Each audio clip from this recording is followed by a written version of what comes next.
Hi, everyone. Welcome to another episode of Shoes Off Inside with the three lovely Hi. ladies. Hello, Aloha. ladies. Aloha. Yes. Aloha. So this is another new episode. And today's topic is quite fascinating, actually. It's all about connection, friendship, in the most unusual way. Um, and Super unexpected super, and super unique. yeah. It's so American, but it's so universal at the same time. And all in one person. Person.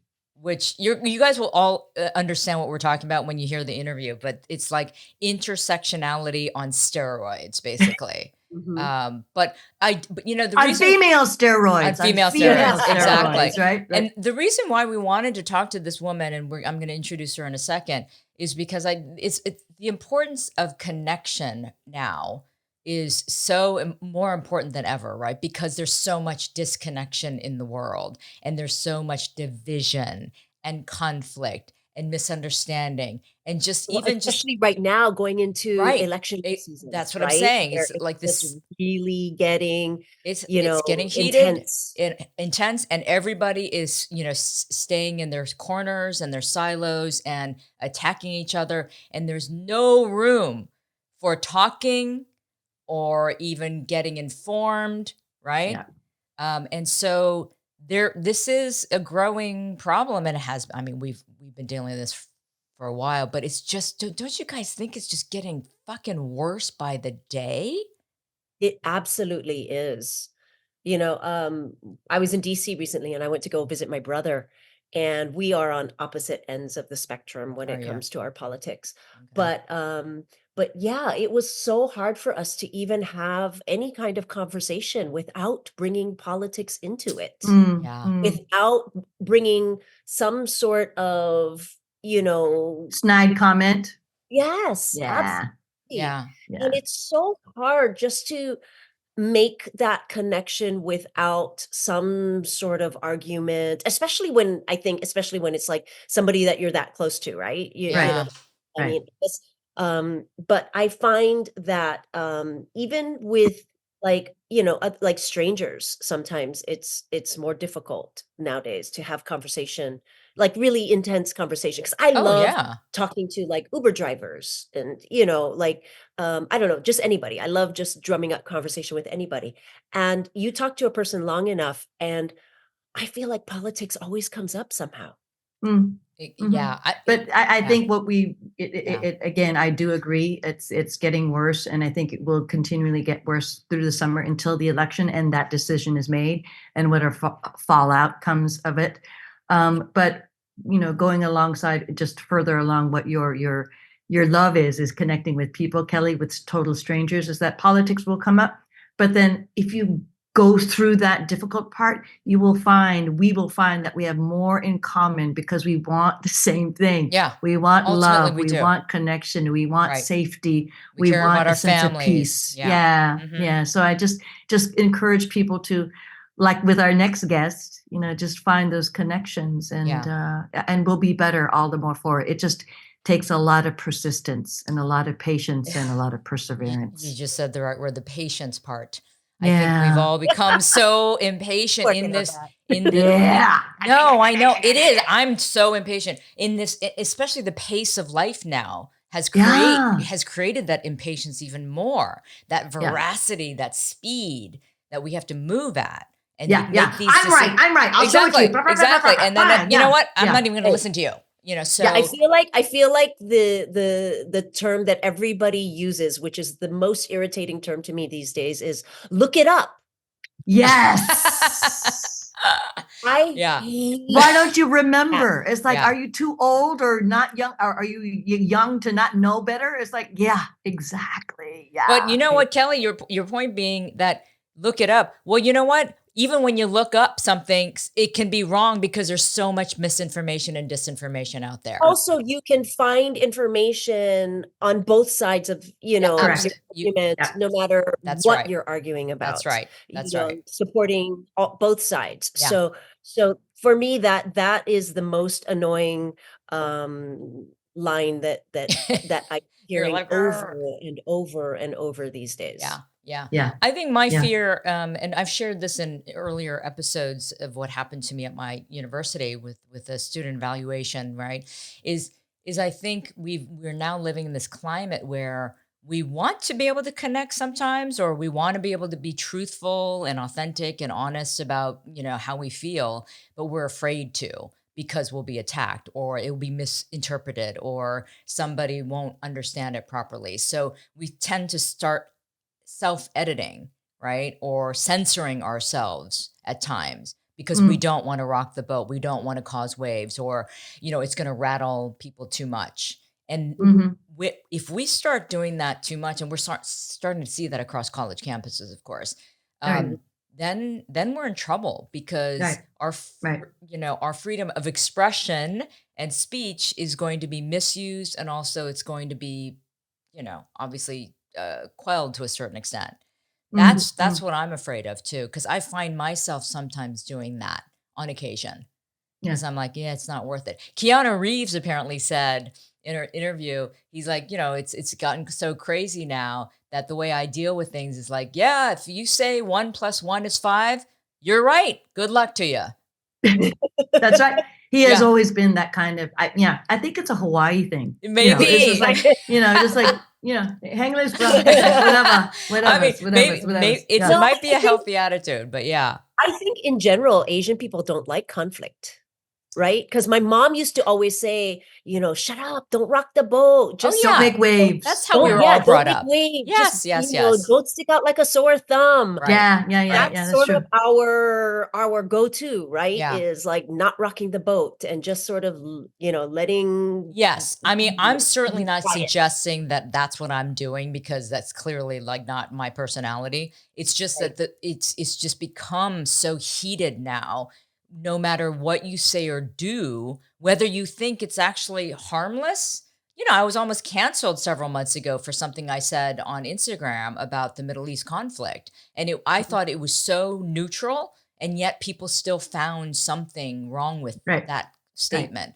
And so it People really are just looking for a fight. they are. They are. Yeah. And so going back to today's interview, this woman, Shari Leid, she is a former trial attorney turned life coach and author, podcaster. And then she took on this phenomenal project called the 50 States Project, where she took it upon herself to meet with 50 different women in all different states, all 50 states, whether she knew them slightly from the past or completely not at all, right? Mhm. And she wanted to do this because she saw that there was something happening in this country where there was a lack of connection and understanding.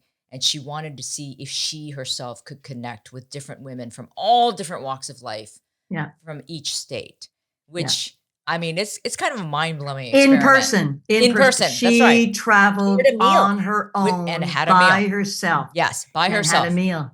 Breaking As breaking bread. And then actually this is a question that I didn't get to ask. It's like we gotta find, as Asian Americans, it's like there's gotta be an equivalent to breaking bread because we oh, in like to eat Asians, rice. We like yeah, to eat eat right. I rice. mean, I guess yeah, we need to say like we need to eat rice together or something. Yeah, or A bowl something of like that. rice. Yeah. Yeah. Yeah. But this is what she did. She took on this project. She's done it. Yeah. She's going to write a book about it. But so we had the pleasure of talking to her about that and, different aspects of connection and intersectionality. And she herself is a Korean adoptee who was adopted by Japanese American parents. And so that in itself is a fascinating kind of cross section of culture. But she has a great story to tell. So here is that interview, and we'll see you guys on the other side of it. Shari, welcome to Shoes Off Inside. So good to have you here. Hello. Oh my goodness. I'm so excited to talk to you. Three amazing women. Well, We're so excited to have you. we are. The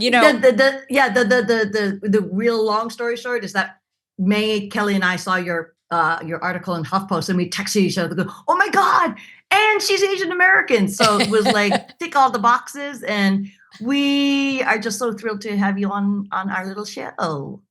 So cool. The best thing that came out of that article. Oh. Well, Sweet. yeah, I mean, like Tamlin said, we were also fascinated by your story that you talked about in this article about visiting 50 states and meeting 50 different women and Mhm. finding out what was going on, in this country in terms of connection, disconnection, conflict, and all the things that we're sort of dealing with right now in this country. So, I mean, I'm curious, what first inspired you to take on such an enormous project? Because I can't even imagine taking that on. Yeah, well, it was 2022 when I thought about this idea, and I've never traveled the US. And in part, so I'm Korean American. Yep. I was adopted by Japanese American parents who are second generation. They were there's a generation between us, so they were older. They wouldn't be considered older parents now, but at the time they were considered older parents. And so they actually were interned, even though they were born here in the US, they were interned during World War II, Yep. which really affected my dad's comfort level in traveling the US. Mm, So, as such, I grew up in Seattle. We stayed on the West Coast. And I'm now 54. At the time I thought of this idea, I was 52, and I decided I want to travel the US and rewrite this belief. And there was a personal piece to it and a broader piece to it. But I thought, one, if I'm going to do this trip, if I'm going to do this myself, I better do it in this decade because who knows what is going to come. Hopefully I'll be just as mobile. But I thought it was imperative for me to do this now. yeah. And what makes places meaningful?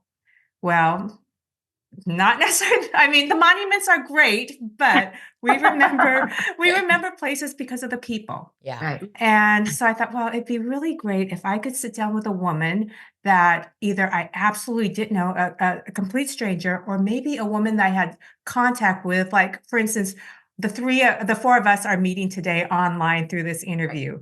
Right. I may have decided, okay, you live in California. I'm going to contact her in California, who I had this brief contact with through Zoom, and see if we could actually meet in person and share a meal. Mm, So that was the start of this whole plan to rewrite my belief that I was raised with, that I'm not necessarily welcome across the US, to rewrite mm. that for myself and my dad, who has since passed, that I was very close to. Yeah.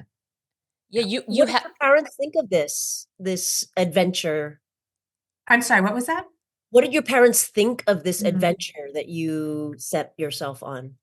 Well, both of my parents have passed. So Or you they started?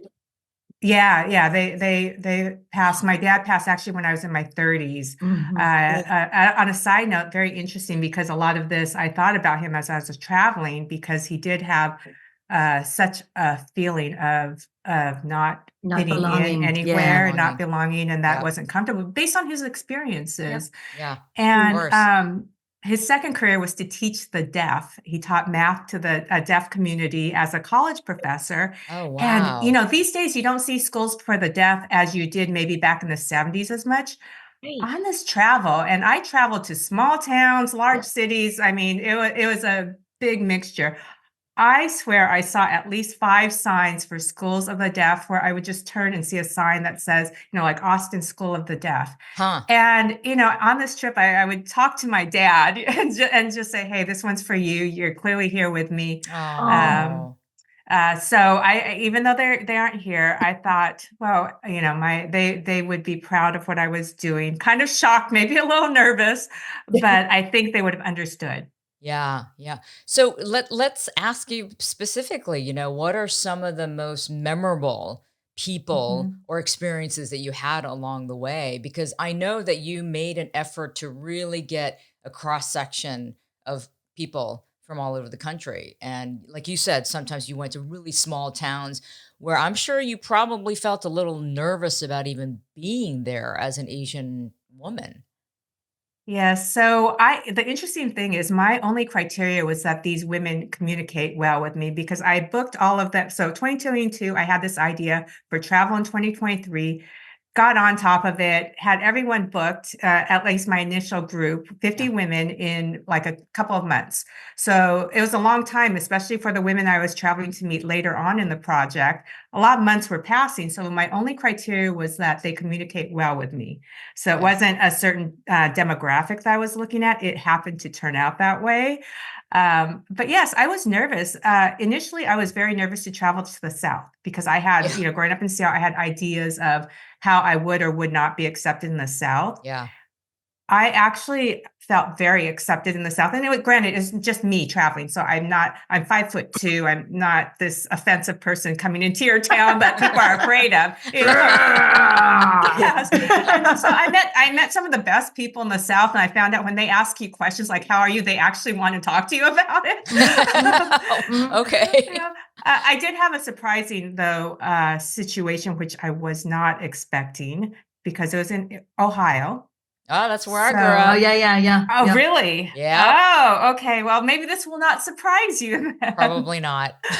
So I landed in Cleveland, Ohio, and I was set to meet a woman born and raised in Cleveland, Ohio, beautiful, tall, blonde woman. I looked them up on social media to make sure I could recognize them. And I land, and I did not think anything of Cleveland, Ohio, or that I was going to be nervous. I didn't look up at the demographics. Some small towns I looked up ahead of time to see, is there an Asian person around here? I didn't do that in Cleveland. I landed, and I was in my rental car bus, being bused from the airport to the rental car facility, and I happened to land during a white supremacy rally. Yeah. And Okay. it wasn't just a political rally, it was white supremacy. There were flags, right? And I look around my bus that I was on, the shuttle, and I'm the only person of color, let alone the only Asian person, only person of color. And I actually physically feel my hands start to shake. And in part, I wasn't prepared for this. I'm by myself. I go to get my car. I have a terrible sense of direction. So Oh, no. I'm picturing myself, and for some reason I can't. My Apple Maps is, not necessarily working, and I'm nervous. I'm in this rental car, and I picture myself in my head. Oh, great! I'm going to be headline news: Asian woman crashes into white supremacy rally. So fortunately, that did not happen, but I was close enough in proximity that by the time I got to my hotel, and a lot of these places, I wasn't staying at the fanciest hotels. I get to my hotel, my hands are shaking and I feel off. And I get to my room and I actually moved some of my furniture because I felt unsafe. And for most of this travel, I felt pretty safe, even traveling by myself. I went on my computer to look up Cleveland, Ohio, or Ohio in general to see what is this all about. And I found that a statistic that night that said that that area had like the most racist tweets within a certain recent time period out of any area or any part of the states, or one of the top. And I didn't realize that. But the next day, I meet with this woman. We immediately, how you meet with someone and you just feel like you vibe the moment you meet them. Mhm. I met with her. We ended up staying, at this place outside on the pier for 4 hours, Yeah. just laughing, having the best of times. So this is a woman that's born and raised in this area, beautiful, blonde, blue-eyed, tall, young woman, very vibrant. And we left feeling like we were the best of friends. I was talking to her about coming back to Ohio. So I land in the place I feel the least welcome, and I meet the woman from her that I feel the most connected. Wow. Most connected. Wow. Yeah. So that tells you something, like you were saying early on, about it's about the people, not necessarily, the monuments or the sightseeing or whatever that make up a place, right? Yes, and not to judge a place by Yeah. necessarily the reputation of what you first see. Not Good to or judge bad. every individual. Good or Yeah, bad. good or bad, Yeah. because it Mhm. seems like the same place you met, someone who exemplifies the best of the world versus the worst of the world in its Mhm. current state right now. And I think that's the duality and the complexity of the kinds of relationships we seek to foster. Yeah. What I'd like to dive into is because, we're us four are in the Zoom, but you specifically made it a point to meet these persons in person. What is the difference? I mean, because you're saying you were nervous or you were anticipatory or you were just looking forward to meeting these persons. But as human beings, when we're meeting strangers, there is that kind of trepidation. What surprised you most about yourself, about meeting strangers? And then what can you share with us about those tools that we can all pick up as we're trying to make the best relationships out of every encounter that we look to seek out in the world? Yeah, first of all, it's awkward. Yeah, right? That's the cool thing though. That's the human, those are the jewels. Those are sugar-coated. yeah, because it's like, I didn't know what to say, or I'm fangirling. What do I order? Are we ordering yeah. full meals or just appetizers? Something so basic. The bill comes. I mean, just those little things. And I sat down. Also, I sat down with some people who had never shared a meal with an Asian person before. That's what I would. I'm sure. Yeah, in part, like for the instance, this woman in Indiana, she grew up in a small town. The Asian Yeah. population is just not there for her. Yeah. Even the town she lives in now, still a very small town.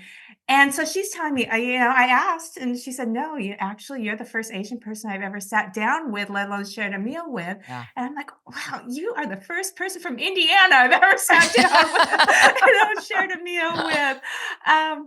So it's, I think the thing that I learned is if you're genuinely curious about the other person, then things like religion and politics, and they came up a few times. Yeah, Sometimes it was very obvious, I was gonna where wonder people about stood, that, yeah. and it came up. But you know what? It didn't bother me. And granted, it was just this meal that we're sharing. It wasn't as if we were on a project together, working together every day. But I was genuinely curious. I wasn't curious with what their beliefs were, but I was curious about why they believed what they believed. And it didn't change my beliefs, Right. but it started to make sense to me. It took away any angst I had, and I did not feel, necessarily defensive or that this person I could not be friends. So I thought that was really interesting, especially going into this political season where there is so much. There's already divide, right? And there's going to be more divide. It's the lay of the land. I really would like to encourage people to go into these conversations with curiosity, because we become stronger when we hear even if we don't agree, we can become stronger understanding why people believe the way they believe. But Shari, And you said something very important. You said we should go into these conversations. What's happening is that we're not even having the conversations. We refuse to have the conversations with anybody who has a very differing opinion. And that's why there's no connection happening or even level of understanding. Like you're saying, you didn't agree with them maybe on certain positions, but at least you were having a civilized conversation with them, right? That's the biggest difference. And that was the bigger part of this project for me too, was that through COVID, we developed our physical bubbles, who we felt safe with. And we also, through everything that's gone on in our country, we developed our emotional bubbles and our mental health bubbles, so that we start to look at one another saying, okay, this person, because of the way they look, they must believe this. They, I can't be friends with them. I can't even talk to them. Yeah. And I think our whole country hurts at that point when we stop talking to one another. Not necessarily that we have to believe and buy off on what we're saying, but we have to listen, and we can do so with a level of respect that we have lost. Yeah. Did you find that people? I'm sorry. Go ahead. Go ahead, Kelly. Go ahead. I was going to ask, was there a moment where you had met somebody that you just had like friction and you just could not get into their heads? Well, there were definitely, there was one moment in particular. I won't say the state necessarily, other than it was out east. And I met with this woman, and she said something that I felt very uncomfortable with. And, this thought process went through my head that, well, I should speak up, but She doesn't trust me, and this will stop the conversation if I do. But it Oh, nagged at me long enough that I went to another state very soon after, and I met with a woman who is going for her PhD. She had 2 parents that were, high school sweethearts. They got pregnant in high school. Dad's on the streets now. She actually visits her dad on the streets. Wow. And she said something which I found out is a Buddhist belief or a Buddhist statement. And I was telling her about this issue I had and how it was bothering me, and maybe I betrayed myself by not speaking up. And she said that, and I won't quote it exactly because I don't know the exact quote, but the sense is, she said that when the student is ready, the teacher will come. And the person you met with was not ready for the teacher. She wasn't ready to be, that Mhm. student. And Mm, so it was okay that you didn't say anything at that time. mhm. And mm, it made me realize, okay, I felt okay about that. And since then, the woman that I mentioned from the East Coast, she and I, because I've tried to stay in contact with all these women, we Oh, have developed a certain trust with one another. And I've learned to understand her. Now, we haven't gone back and revisited the conversation we had, but I'm seeing my role right now is to maybe expose her to the people I know, have her, because I know she respects me now, have her see the way I live. And that's the way my quote unquote teaching or exposure is happening at this point. And it didn't necessarily have to be that direct conversation that mm. had angst that I didn't jump into right then and there. Sometimes, yeah, you lead by example, and yeah. that's Mhm. what brings the light, right? Good A- for you. Yeah. And That's having, that's that. So I guess it's a 2 point, I guess, a presentation or series of questions, because we all present as Asian American women. Mhm. And so when you're going out there, or when you went out there and still continue to do so, I have to assume that in meeting these people, that you're the curious one. You're going in with a genuine Mhm. sense of wanting to learn more. I mean, just like that 93-year-old woman that you spoke of in an earlier interview, that if you could be like her, that's what keeps you young. You continually make friends, you're continually curious about the world. But Mhm. do you allow, I mean, I guess that's a question for me and Kelly, perhaps, as artists, because I know I am more private, but then when I go out into the world, I know people are going to be curious about me.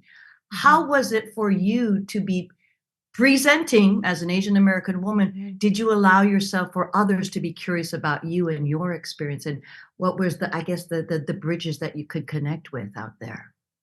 Yeah, I did. And I tried to encourage that this conversation, and I emphasized that this was not an interview. I wasn't sitting down there Yeah, to interview them. yeah, I'm not a reporter. yeah. I yeah, was there to try to genuinely find a connection. And I found if I was able to be vulnerable with myself or, share things about myself, it allowed people to also connect with me on a deeper level. And they became, more vulnerable as well. And that's how yeah, friendships and trust is established. yeah. I did one thing particular to Asian American or being a woman of Asian descent that was interesting. So a question I did have every once in a while, especially when I went to these places, I know our population was not there, Yeah. and I'd ask sometimes ahead of time, have you sat down with an Asian woman or an Asian person before for meals? And a couple of people were really offended that I even asked that question, which Oh, surprised me because it wasn't meant to be offensive. And Right. I'm asking this question, I'm looking around, and I'm thinking, well, it's pretty much a legitimate Yeah. question around here. I haven't seen Yeah, anyone for yeah. 5 days that looks, Asian, except for when I looked in the mirror every What? morning. So it's not coming from a place of for you to fight or me saying that you're racist or anything like that. It's a genuine question. Right.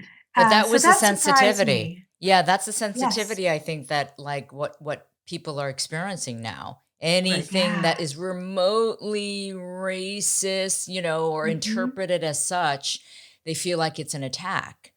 Right. Yeah. Right. Yeah. Right. So that's really interesting that you experience that. Ye Sherry, I'm curious about whether you saw a difference in your experiences because these were all women. Mhm. Mm. Do you think that made a difference in the connections and the openness that you felt overall in making these connections because they're all women? Well, I have nothing to compare to because I chose women because I thought it'd be safer for me, Yeah. and it's less awkward than me asking Yikes. a strange man to Yeah. be that. That's This might have true. been a whole different discussion. That's true. You know, and I might have had some really interesting stories there. Yeah, yeah. Right. I So think I have nothing to compare with, but there yeah. is a power with women coming together. Yeah. And one thing too that was really interesting was I met with 2 Asian adoptees on this trip. And as I said, I'm adopted from Yeah. Korea. I Mhm. met with a Vietnamese adoptee and another Korean adoptee. Now, both of these women were adopted by white families, which is basically still the norm, Right. right? Yeah. Especially back, they weren't too far off my age. And I am an unusual sort in that I was Korean adopted by a Japanese American family. Yeah. Right. And interestingly enough, I realized why I don't necessarily connect with the Asian adoptee community is because my experience is so different than theirs. And Mm. these 2 women talked about their mothers Hmm. and how having white mothers, not necessarily their dads, but really having white mothers gave them access to things that they realized that their other Asian friends didn't have access to. Oh, interesting. Yeah. So I thought that was really interesting, the role of mothers. And then since then, I've met other Korean, not necessarily adoptees, but Korean women who I live in Seattle, which is, we have a big military population over here. So there are several Korean, or not Korean, but Asian mothers and servicemen fathers that are not Asian with mixed children my age. And I met with about 4 or 5. And these women, they were, half somewhere, half Mexican, half Caucasian, half Black, but they all had Korean mothers or Asian mothers. Mm. And they all connected and they grew up with the same experiences. I thought, wow, women and mothers play such a big role in their children's identity. And that hit home for me going through this project more than I Mm. realized before. I never thought about that in my experience, how different it was being adopted than other Asian adoptees. Can we go into that for a second, Sherry, with your own experience? Because Mhm. when I read your story, what really struck me is like, wow, that's so unusual that a Korean child was adopted by Japanese American, a couple, right? Yes. Now, Is that unusual? Is well, that the unusual? reason I know a couple. Yeah, I the know a reason I few. Yeah. Yeah, the from reason that generation. from So I that was Yeah. adopted generation, in 1970. it's Yeah. because the reason why I reacted that way initially was that, Mhm. we know the animosity in history between the Japanese and the Koreans, right? Yeah. So Yeah. that first and foremost struck me. But then I also was like, wow, it's so interesting because the norm, like you said, is always sort of white couples adopting Mhm. an Asian Mhm. child. So for you, though, you said you had a different experience because you were an Asian child being adopted by Asian parents. But how did that then affect your overall identity as a Korean versus Korean American versus Japanese American parents? I mean, did that have an impact at all on you, or I'm curious. Incredibly. Yeah, So my parents' name, my parents' name, my adoptive last name was Aoyama, a very Japanese sounding last name. yeah, So I remember as a child, I would argue that I was Korean. I'd argue with Oh yeah. adults, and Oh yeah. adoptees weren't as public. So I get into these arguments, and especially with my parents being born in the Seattle area. My dad and mom were both born here, but because they were interned, born to parents that immigrated, especially my dad, who I was close to, did not feel comfortable in his skin necessarily. So I grew up with that as well. mm, And when I was traveling, I met this woman in Vermont. She's a white woman married to a man who's half Japanese. And so her last name is very Japanese sounding. And I asked her if she questioned taking his last name. And I said, because, you take people see your name, they're going to assume you're Japanese or yeah. Asian. And she said it was never an issue for her, but she's a makeup artist. She said, but once I changed my name, I kept on getting booked by Asian wedding parties. Yeah. And the funny thing is this woman, she has kind of reddish hair. She has only Caucasian features, right? And blue eyes. And she said she'll be doing, some party's makeup, right? A full Asian party. And her last name is Yamamoto. She's doing a full party. And all of a sudden somebody will say to her, I I see it. And they'll be pointing at her face. And so and she has no Asian features on her Oh my whatsoever, God, right? that's funny. And she said something though really interesting after that. She said, people see what they're looking for. Oh, yes. Right. Oh, Yes, And yes. so that's been kind of, it's like I was meeting 50 strangers, but I met 50 teachers. So that's been staying with me. So growing up that way, I think for me being so adamant that I was Korean and not Japanese is me mm, trying to establish an identity.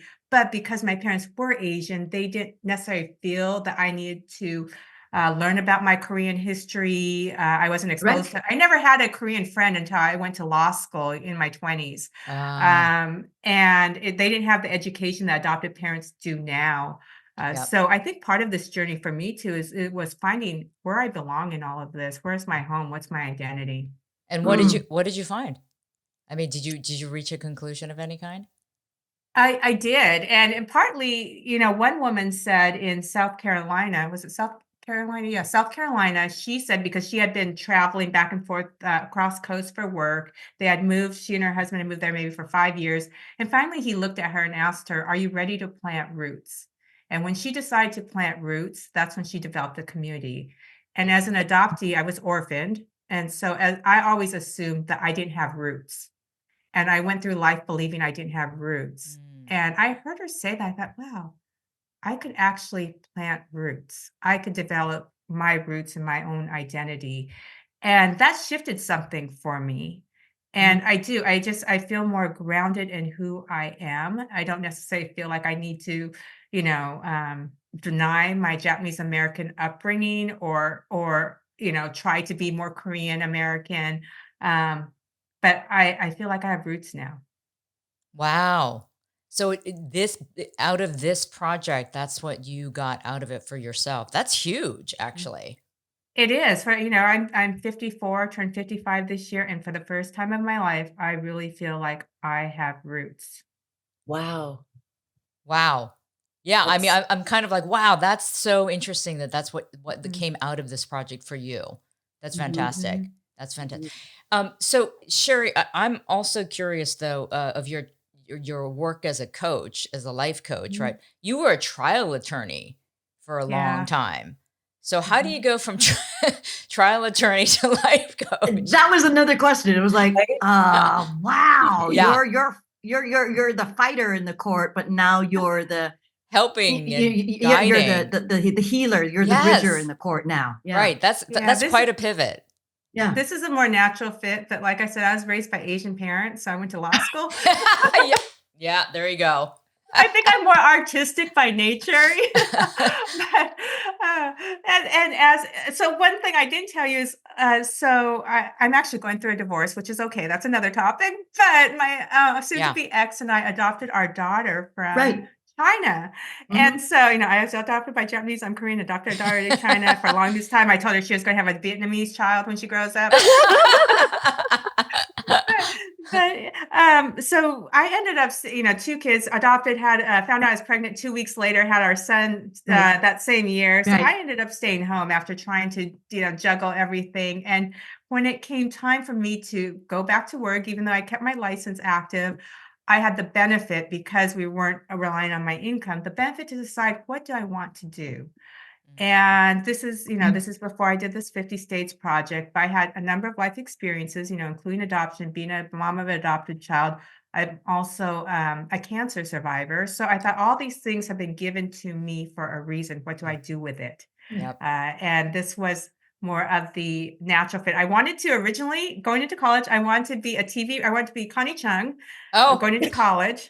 That was my first thing I wanted to do. Okay. But I didn't have the self-confidence to do it. But look at me now. I'm being interviewed and Yeah. everything. The second thing I wanted to do, so I ended up going into psychology and getting my bachelor's in psychology and coaching. I'm working with people, not the same level, but working with people in that type of vein. So two worlds combined, Wow. starting a new career at about 50. But you feel right, right? You feel like you have Yeah. found your path and your calling. I do. I really do. It feels very good. I was telling you earlier, I was so excited when I woke up to speak with the three of you. That never happened to me when I was practicing law. Where I woke Oh. Um, up excited to deal with my three clients or the three attorneys on the side. Never. yeah, yeah, yeah. Okay. Yeah, see, again, you're proof that it's never too late, right? Yeah. To pivot and Yep. start afresh and find that purpose that is You, true. you know you're getting older when people keep telling you, you're proof that's never too late. Yeah, exactly. I know. But listen, Shari, this is why we do this show, because we Yeah. want to prove to people who listen and watch that women of our age, certainly, and older, we have so much capacity still. We still have so much drive and, curiosity to Mm. try new things, openly talk about issues that we care about, and, share that information. I agree. The one woman who was adopted, Vietnamese adoptee, her mom started this after age 50. She got married at 50 for the first time. Her name is Betty Tisdale. If you ever look her up, she ended when she passed away. They found out she was friends with Prince. She got involved in rescuing a number of orphans from Vietnam, and this all Wow. happened for her after 50. She lived her legacy after 50, and Wow. so we're just getting started. Oh, for Yeah. sure. Yeah. Absolutely. Absolutely. Yeah. So Shari, I know you've written several books, Mhm. and so many of them are about actually friendship. I think the Right. first book was about friendship, right? Yeah, Um, all three kind of happened a little bit by accident. I mean, the first one was really the second two were purposeful, but uh, they're journals, and they are just little lessons I've learned from women in my life. Um, so, yeah. and this next one will be that I'm writing about the 50 states will come out in 2025. Mm. And that'll be a little bit different. This one really incorporates my own journey and my own kind of finding myself and finding my roots here in America. I'm so glad you're writing about that because it's a pivotal moment for you. Mhm. I do wonder, and I think we all wonder about this. Friendships change, and friendships Mhm. are, I always say I have my true blue friends who I know will never leave me and will always be loyal. They'll drop everything, if I need them. But also, I know you've also written and talked about the seasons of friendships, right, Mhm. and how they Mhm. change, and sometimes we do have to let go. I read an Mhm. article I think that you were part of where it said, I think the title was "They Unfriended Me. What do I do?" or something Right. like that, right? Yeah. And Yeah. I still find even at this age that things like that do still happen, and it's Mhm. hurtful. It's painful. In Mm. fact, I'm going through that with one friend. I'm sort of in the middle of it. But even at this age, Mhm. friendships can change and they can be painful. So I would love to hear your advice on how, especially women, because we Mhm. rely so much on our friendships and our community, right? Yeah. It's tough Yeah. First of sometimes. all, I think we tend to put such an emphasis on what a friend needs to do or should do. And the definition, Webster definition of friendship is very simple. It's mutual admiration for another person. Mhm. And so first of all, to make friends, if we Mm. if we let go of some of the requirements that we have for a friend, it makes it a lot easier to sit down with a stranger and make a friend. For those friendships that end, part of it is just understanding that we grow at different rates. I can't quote the exact statistic, but it's something like every 7 years, friendships usually, kind of cycle through, and it makes sense because we change so much. You think who you were 7 years ago, who you are now. We go through different things, we become different people, and we don't always go along the same path together. And unfortunately, I believe that friendships that end in a difficult way is because we haven't acknowledged those changes maybe along the way or set the boundaries that we should set. And so it does come to that head that we can no longer match up. Mm. But yes, understanding that we change in different ways and ending friendships is just as natural as making them. Yeah. Mm. Yeah. That's true. But I I think think, it's because we also change. And yeah, what exactly you said, we mature, we season at different rates. For me, I guess because Sherry, I think for you, your both your parents had passed, but then you're also married and then you have kids. So you're in that sandwich generation. And I think I saw another earlier interview that your daughter was going to college. So Mhm. that you had just become an empty nester. I think my question for you is that do you think we could become friends with our parents as well as our Mm. kids? Because May, Kelly, and I are not mothers, but Mm. we see ourselves as mother or maternal figures for a lot of young women. And I guess that constant, consistent, you know, um, quote you've been saying is that we continually grow and we continually evolve. How do we grow and let go and then come back to each other? Is that something that you've seen in your life and other persons' lives who have been important to you? Yes, I think one thing is just respect, partly is Mm. respect, then you can come back. If something's done without respect, it's really hard to come back. But yes, to answer your first question, I have friends who, I am in the sandwich generation. A lot of my friends now are losing their parents, or their parents Yeah. are sick or just getting elderly. Yeah. And roles change, and my son, who's 22, will tell you his role has changed already, and he's the one that's the head, but that's not true, by the way. But yes, and I think that's the beauty of these friendships, or these relationships with our parents, or the relationships with our kids. If we have this level of respect, and we're able to, just like with friends, acknowledge the changes, and Yeah. our parents are going through changes. They're not the same people that Yeah. raised us necessarily. Yeah. And Yeah. I know a lot of times when people have difficulty with their parents, and growing up, and it's hard for them to let go of all their hurt and everything else involved. I wasn't that close to my mom. I mean, we were fine, but we weren't close. I wouldn't call her for advice or anything like that. Ah. Very different personalities. And I had a lot of anger and angst about it. And what I did eventually was I let go of the title of mom, just so I was able to see her. And it wasn't like I didn't call her mom when I saw her, still I still did, but I let go of that title in my head, so I was able to see her as a The person person. without everything that comes Right. with the title of mom, or everything Right. I see on social media on Mother's Day. The expectations Yes. and the Yes. wants. And Right. that helped, it didn't mean that all of a sudden we were buddy, but it did help me respect her and understand her better. And I was able to see her as a woman who had Yes. gone through different things in her life, and able to see my role too in our relationship in a more objective light. That makes so much sense because Yeah, and we were able to respect each we other after rely that we point. rely so much on labels, Mhm. defined labels, and then we kind of just go with that. But that's a great way to put it. Step And I think step a lot back of from times it. as Asian Yeah. Americans too, if we're in that, if we're being raised by immigrant, like say immigrant parents, Yeah. Mhm. and parents who come from different cultures, and then we see our friends whose moms are out there dancing, doing all this stuff, letting them Yeah. run free. Yeah. My Yeah. goodness, letting them do art instead of, do their art Right. instead of playing piano all the time, or whatever it is, Right. right? Yeah. But we Yep. compare ourselves to what we think this ideal fun mom is versus, an Asian, a stereotypical Asian mom that Yeah. wants, this is what success looks like. Go to law Um, school. Go Yes, be go a to law doctor. Be a school. doctor. You could not Exactly. be Connie Chung. But anyway, yes. And Oh. so, we compare, if we do that, if we're able to, though, to take away that title for just a minute, so we could attach and look at this woman who maybe immigrated from another country, that had those pressures on herself as well, and was born to see her child and her being kind of one identity. Mm. Uh, Mhm. we're able to forgive a little bit, and then maybe we can get to that point where we do have a friendship, and at least a respect for our parents in a way that we wouldn't have if we didn't go through that Yeah. process.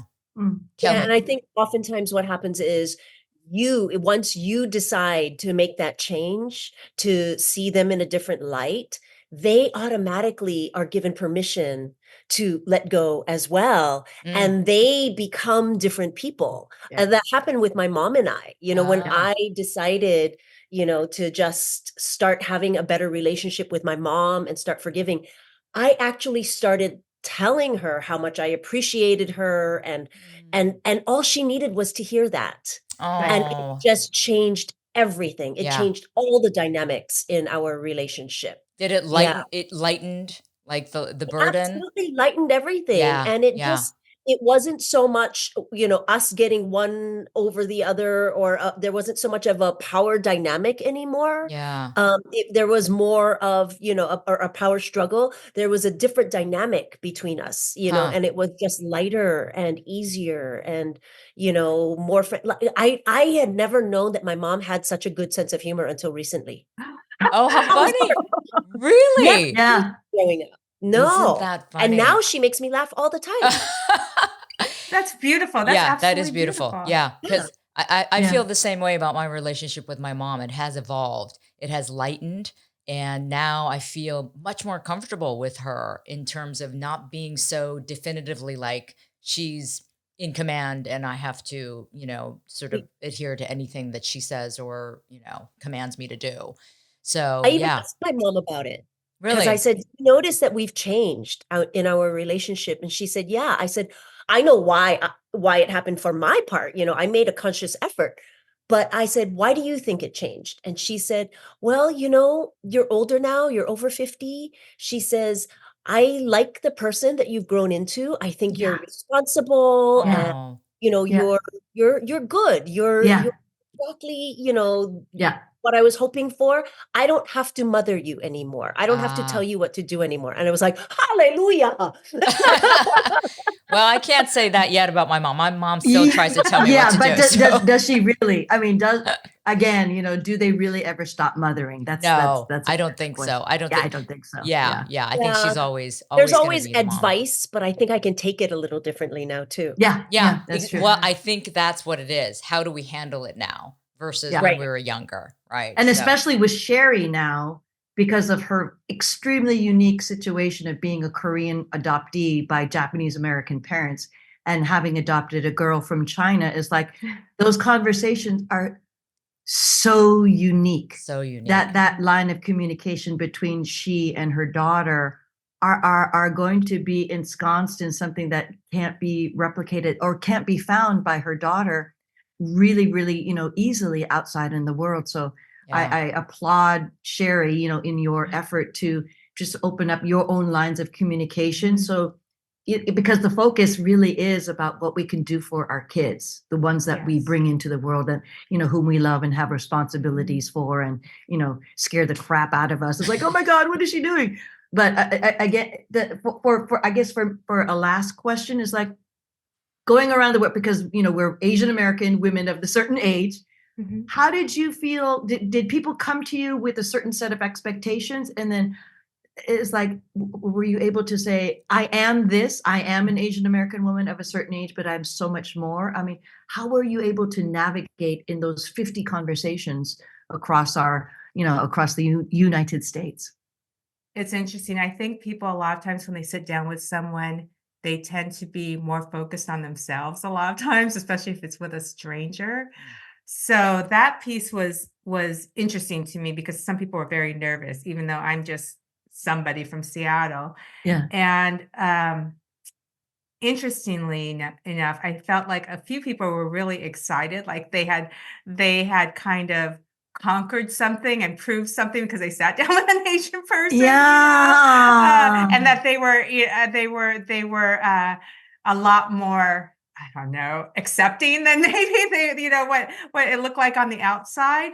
So I did feel that a little bit as I went along in certain areas.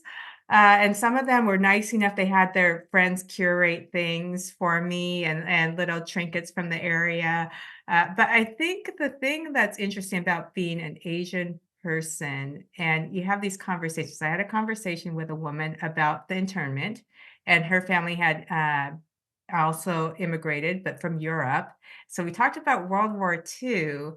and the internment of Japanese Americans versus, she's talking about the internment of people who were born across, in Europe that were interned here in the US, Right. Germans as well. But I didn't point out necessarily the difference at that conversation, but I was thinking, okay, but these people were born here in the US, they're Americans. I mean, I understand the other Yeah. people immigrated here as well, and but the difference being that these were adults, that Yeah. were immigrated here. They weren't born here, and not saying Yeah. that that wasn't just as bad. It was bad as well, Mm. Yeah. but there's something very in our history that we interned American-born citizens Yeah. during World War II. Yep. Yeah. And so that showed me, though, reminded me that because of this face that we wear, there is an assumed There's a difference difference. between Mm. Yep. our Americanness a lot Yeah. of times. Yeah. Perpetual Even if we foreigner. say we were born here in this country, Right. we are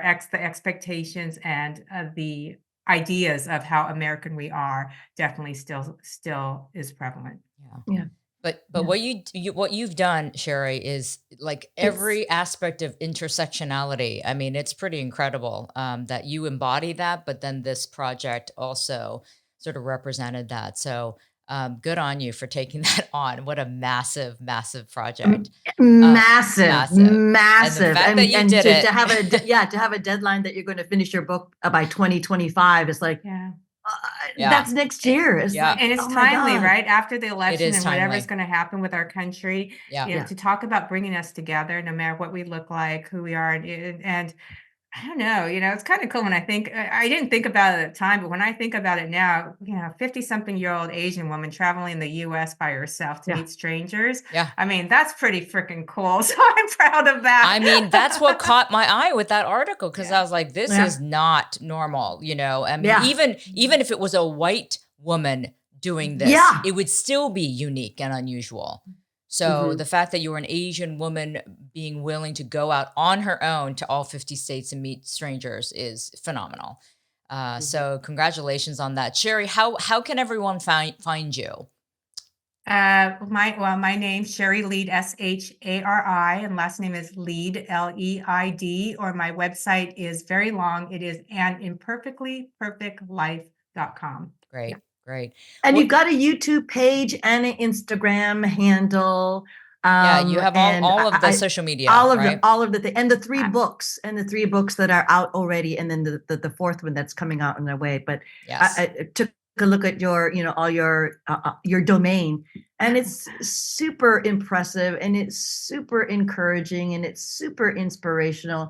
And I think what I left at the end of the day, particularly in one episode, is really simple. It's like you said, listen. We can always get better at listening, but also get better at asking the questions. There's no stupid questions as long as you're curious. And I think, May, Kelly, and I, that's what we're doing here consistently and constantly and trying to get better at. That's So right.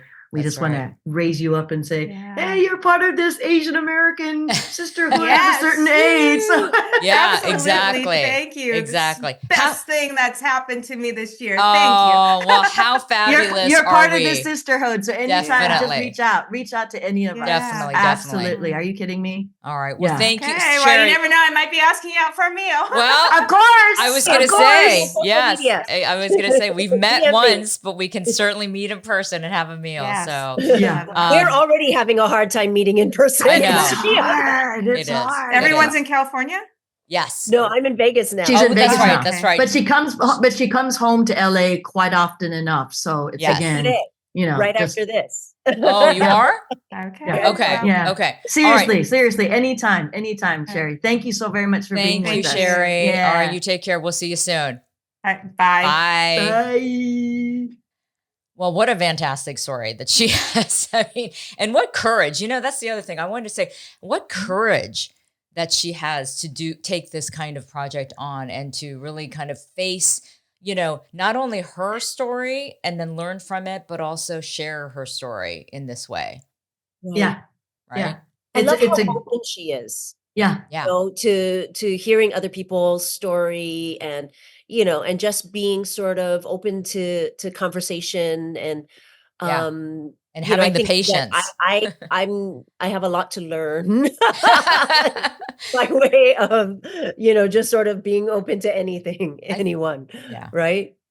Yeah, the idea that to be able to listen and to just to be what you said, open to all the perspectives and the stories where people come from, why they say the things they do, why they think the way they do, and just to find that commonality, the goodness. Yeah. And the comment about women was especially interesting, about specifically not interviewing because she did not interview them, No. just to share and literally break bread with these women across the 50 states, and the 50 different stories. But then through it all, I think there's that that necessity to connect, that desire to connect, that Shari went out to purposefully do that with these other women. And I think right.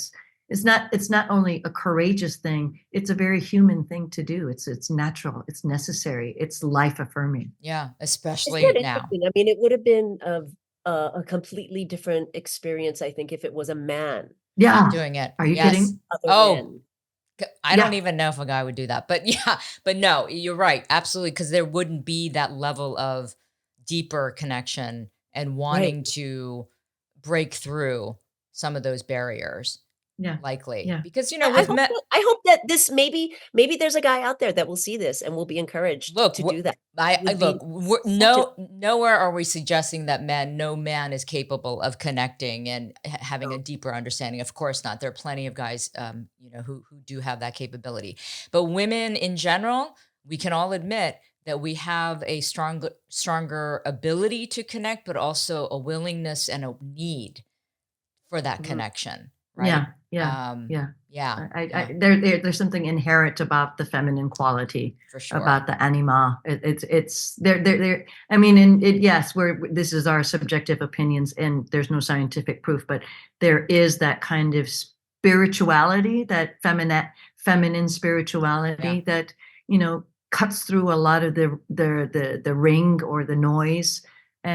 and we're able to see each other as human beings. Yep. And as as the female sex, that's I think that's something that we need to celebrate and I mean, I think investigate. there's probably less ego involved, right? There's Yeah, definitely not the need to win yeah, or and be right no or look it up, the kind of thing. the chest beating is Yeah. like, or look it up exactly. Like Yeah. so we totally appreciate that Shari shared her story with us, but also Let's bring her on again. I know. Let's No, bring her she's on such a again. fascinating, Yeah. and she's part of our little posse now. More Yeah. mature Yeah. Asian females who are kind of bold and strong and willing to kind of take things on and Enter not a new chapter of her and life. and, Yeah. and pivot and pivot. Yeah. To talk about pivoting Pivot. for her. Yeah. So we appreciate it. So yeah, I'll put in the show notes where you can find her and all that information.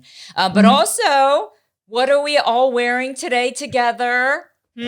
Yes, look at us. Our little shoes off inside slides. Yay! And we're showing that we're all really limber too. Yeah. Yeah. Do you love I love them? that you call them slides. I What- call I them know. slippers. Okay, well, Slippers. I Yeah, know. Because they're not slippers. flip-flops, They're not right? flip-flops. They're not. The Yeah, ones they're not that go flip flops. between They're your toes. slippers. Yeah, They're slides. I go slides. slides. It's like what? It's like yeah. I know. Slides have the little heel. I think for me, but Well, yeah, I these are don't know. I mean, slippers. because you Yeah. slide into them. But yes, slippers. Okay, slippers, slides. But these are our shoes off inside slides. So I'll admit to you, I was just telling this to Talon before. I am a terrible salesperson. I suck. This ain't your dig. This isn't your bag, man. This is Oh. PR and marketing. Oh It's my a God. full-time job, girl. It's no fun. I don't Yeah. like it.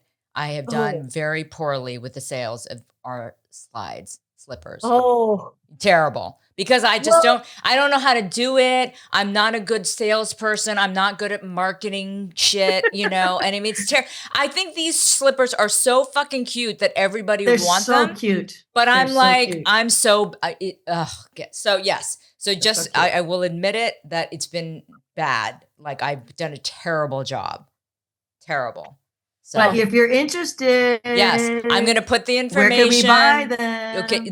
Okay, on Instagram, there's a link that will take you directly to a Google form that you fill out. It's one page. It's so easy. And then you get the order in. I mean, The it's that Instagram simple. is shoes off inside, Shoes Off Inside. with MKT. Yes, with MKT. And it's very, very easy. But I'll definitely post it again. But I'm telling you, I'm so bad at this. It's okay. This Don't is worry not about it. your my fault. Move not along. my strength. Move along. Exactly. Move along. So, We're doing our anyway. pitch now. Exactly. So move along. Okay. Move along and shoes Shoes off inside. Yay. I like the little bumpy things. They're very massagey. I know, Yeah, right? exactly. This Right? little massage And they've got action. the arch support, which is what I need because I have know. full arches. I wear these Yeah. all the time now inside. So, but they're both indoor and outdoor. But I just wear them inside.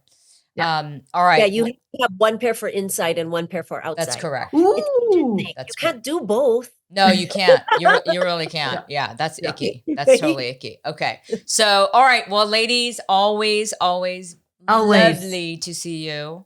And Kelly, are you coming into town again soon? Right now. Yeah, she's flying in right now. You're flying in now? This. Right after Oh this. my God. I'm Okay. driving. I'm always driving. Oh, okay. I always- okay. yeah. All right. Well, I Just will. guys. Oh, Miss look. you. Do you see that? Did you see the hearts? Oh, Oh Mine happened too. Oh, wait, how come yours didn't happen, Tam? Wait, let me do this. I'm going to do a no, it's not working. Okay, so here's a I don't know how mystery. that If happens. anybody knows the answer to that, please write in. We discovered we're using Zoom today for the first time. We were using Skype, but I had a technical problem. So were we doing noticed this. that we would do random gestures and all of a sudden these emojis would pop up, right? Not always. Not No, always, not right? So always. we're wondering why. Like, how does this work? Help us. Any techies Well, out there? there's- Oh, like, there it is Help again. us. Like, Help us. okay, Help any us, help techies us. out there, please explain why Yes. this happens randomly like this. Please do. Please, Okay. please, please, please. All right. On Yeah, that, I'm trying. on I'm that trying. note, oh my God. Okay, everybody, follow us on Shoes Off Inside on Instagram. We're a bunch of old ladies I know. who can't figure YouTube, out because the we don't internet. know what the fuck is going on. YouTube. We're your aunties. We're your Please aunties. subscribe. Yes. Okay. Listen to Okay. us on any podcast platform that you use, and would love a review and a rating as well. But That'd be great. yeah. All right. All right. Bye, everyone. Thank you so much. Bye. Until Aloha. next time. Bye. Bye.